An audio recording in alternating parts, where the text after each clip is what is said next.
এ কারণে ডুম্বুর জলবিদ্যুৎ প্রকল্পের বাঁধ খুলে দিয়েছে কর্তৃপক্ষ। ফলে হু হু করে পানি ঢুকছে বাংলাদেশে।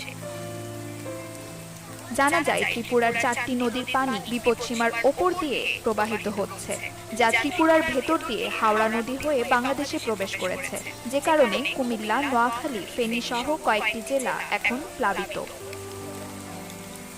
অঞ্চলগুলোতে বানের জোয়ারে ভেসে যাচ্ছে সবকিছু। জানমালের ক্ষয়ক্ষতি সহ ভেসে গেছে আবাদি জমি।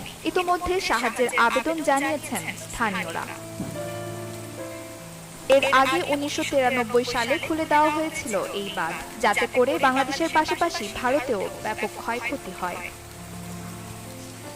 ত্রিপুরার গোমতী জেলা ম্যাজিস্ট্রেট তার অফিসিয়াল সোশ্যাল মিডিয়া অ্যাকাউন্টে জানিয়েছেন, গোমতী নদীর পানি আরও বাড়তে পারে, তাই এবারও ক্ষতির মুখে পড়বে দেশ দুটি। প্রতি বছর কেন হয় বন্যা?